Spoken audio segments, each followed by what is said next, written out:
यहाँहरू सबैलाई नमस्कार छ। आज म शिक्षक सेवा आयोगको बढुवाको बारेमा म तपाईँहरूलाई बताउन गइरहेको छु। अब शिक्षक सेवा आयोगमा नियुक्तिका प्रक्रियाहरू भइसकेको छ। शिक्षक सेवा आयोगको अध्यक्ष लगायत 2टा सदस्य पद पनि नेपाल सरकारले नियुक्ति गरिसकेको छ।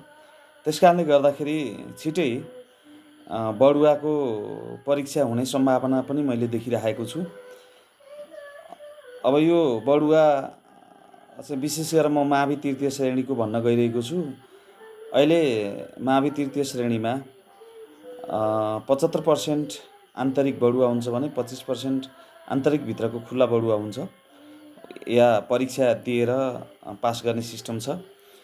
र धेरै कोर्सहरू त पुराना छ, त्यो मोडिफाई हुने सम्भावना पनि मैले देखिरहेको छु। त्यो भलै जे होला, तर आज मैले यहाँ तपाईँहरूको बिचमा चाहिँ के भन्न गइरहेको छु भन्नुहुन्छ भने, 1 3मा माध्यमिक तहको बढुवा सम्बन्धीको कोर्स 1 3मा शैक्षिक योजना तथा व्यवस्थापन भन्ने पाठ दिएको छ। र त्यो शैक्षिक योजना तथा व्यवस्थापन भन्ने पाठमा आधारित रहेर म तपाईँहरूलाई शिक्षण गर्न गइरहेको छु, अर्थात् केही कुराहरू भन्न लागिरहेको छु।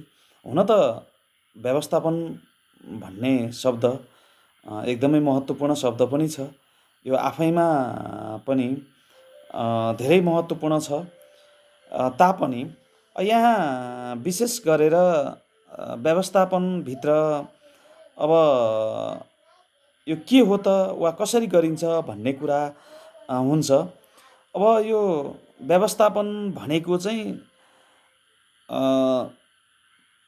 व्यवस्थापनमा निर्धारित उद्देश्य प्राप्तिका लागि, हेर्नुहोस्, योजना, सङ्गठन, कर्मचारी नियुक्ति, कार्य सम्पादन, मूल्याङ्कन, नियन्त्रण, उत्प्रेरणा तथा समन्वय गरिन्छ। र यो कुराहरूको पनि आवश्यकता पर्छ। व्यवस्थापन गर्ने कुरा सामान्य कुरा पनि होइन, र यो जसले पाए त्यसले व्यवस्थापन गर्न पनि सक्दैन। हेर्नुहोस्, यो जटिल विषयवस्तु हो र सजिलो पनि छैन, तर व्यवस्थापन नगरी भए पनि छैन, होइन। यसलाई अङ्ग्रेजीमा म्यानेजमेन्ट भनेर भन्छ। म्यानेजमेन्टको अवधारणा अन्तर्गत यसलाई राखिएको हुन्छ। व्यवस्थापन अन्तर्गत चाहिँ के कस्ता कुराहरू पर्छन् त? व्यवस्थापन कसरी गर्ने त? व्यवस्थापनमा के कुराहरूलाई हामीले ध्यान दिनुपर्ने हुन्छ? व्यवस्थापन हामीले चाहिँ कसरी गऱ्यौँ भने राम्रो हुन्छ भन्ने जस्ता कुराहरू यहाँ रहन्छन्। व्यवस्थापन अन्तर्गत योजना बनाउने, सबभन्दा सुरुमा हामीले भुल्नै नहुने कुरा के छ भन्नुहुन्छ भने योजना बनाउने कुरा छ। योजना बनाउने भनेको अब यो चाहिँ तपाईँको प्लानिङ हो। प्लानिङ फेज भन्छ यसलाई। अब हरेक कुराको योजना बिना हामी लक्ष्यमा पुग्न सक्दैनौँ, र लक्ष्य चुन्नको लागि, लक्ष्य भेटाउनको लागि सबभन्दा सुरुमा हामी कसरी जाँदैछौँ त्यसको हामीले प्लानिङ बनाउनुपर्छ। त्यस पछाडि सङ्गठन निर्माण गर्ने कुरा रह्यो है। अनि निर्देशन दिने, बुझ्नु भएन के?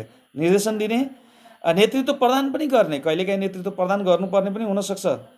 नेतृत्व प्रदान गरिसके पछाडि निर्णय गर्ने, के कस्ता विषयवस्तुहरूमा हामीले काम गर्दैछौँ, के कस्ता विषयवस्तुहरूलाई अगाडि बढाएर लाँदैछौँ भन्ने कुरामा निर्णय गर्ने, अभिप्रेरित गर्ने है, समस्या समाधान गर्ने जस्ता प्रक्रियाहरू यसमा पर्दछन्।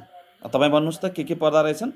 योजना बनाउने, सङ्गठन निर्माण गर्ने, निर्देशन दिने, नेतृत्व प्रदान गर्ने, निर्णय गर्ने, अभिप्रेरित गर्ने, समस्या समाधान गर्ने जस्ता प्रक्रियाहरू यसमा पर्दछन्।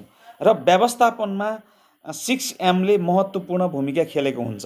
यहाँ चाहिँ विष्णुप्रसाद अधिकारीको किताबमा 6Mलाई लेखेको छ, र मैले अन्य बुकहरूमा पनि हेरेका थिएँ। र अब 6Mलाई चाहिँ धेरै महत्त्वपूर्ण तरिकाले के गर्न सकिन्छ भन्ने बारेमा अब 6Mलाई चाहिँ भूमिका दिएको छ। 6M भित्र पहिलो नम्बर म्यान भनेको मानिस। हेर्नुहोस्, यो भनेको म्यान पावर पनि हो, जनशक्ति पनि हो, मानिस। त्यस पछाडि 2 नम्बर कुरा, दोस्रोमा गयो मटेरियल, सामग्री है। तेस्रोमा मसिन, चौथोमा मेथड, हेर्नुहोस्, पाँचौँमा मार्केट, छैटौँमा मनी। यो कुराहरूको आवश्यकता पर्छ व्यवस्थापन गर्नको लागि। Man, materials, machine, method, market, money, यी 6वटा कुराहरूको आवश्यकता पर्छ। हेर्नुहोस्, यो चाहिँ 6M भित्र रहन्छ र यो चाहिँ म्यानेजमेन्टमा नभई नहुने हो। त्यसैले हामीले यहाँ चाहिँ के हेर्दैछौँ त भन्नुहुन्छ भने, अब हामी त शैक्षिक व्यवस्थापनका मान्छेहरू हौँ।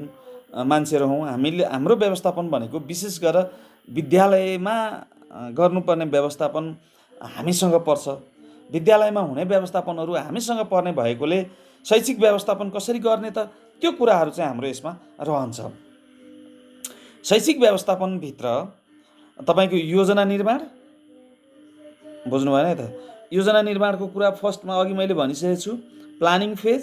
अर्को अर्गनाइजेसन, सङ्गठन, जनशक्तिको व्यवस्थापन है, साधन स्रोतको व्यवस्था, नेतृत्व, निर्देशन, नियन्त्रण, समन्वय, सुपरिवेक्षण, मूल्याङ्कन, प्रतिवेदन, यी खालका कुराहरू यहाँ आउँछन्।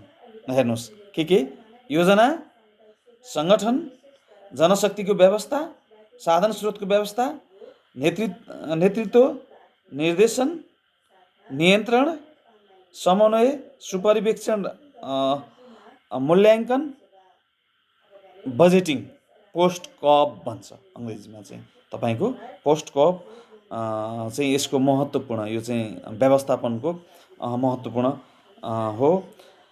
अब व्यवस्थापनका तपाईँको सिद्धान्तहरू के हुन् त हैन? व्यवस्थापनका सिद्धान्तहरू के रहेका छन् त यहाँ?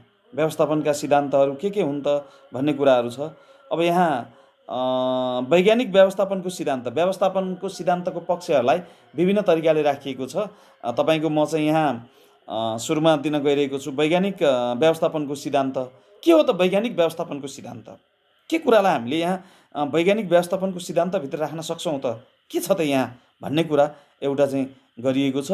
अब वैज्ञानिक व्यवस्थापनको सिद्धान्तमा अब एफडब्ल्यू टेलर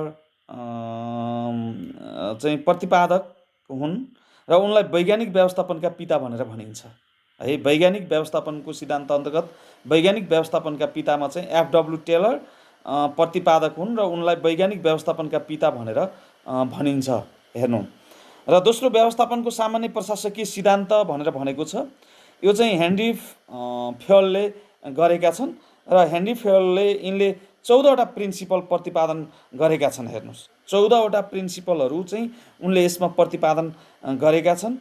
यस अन्तर्गत कार्यविभाजन, अधिकार र उत्तरदायित्व, आदेशमा एकता, आज्ञापालन, तलब सुविधा, कार्यशृङ्खला, आदेश, तपाईँको समता, सेवाको स्थायित्व, प्रयास वा तदारुकता, सहयोगको भावना, निर्देशनमा एकता, केन्द्रीकरण, सामूहिक हितको लागि व्यक्तिगत हितको समर्पण भनेर उनले यो 14वटा दिएका छन्।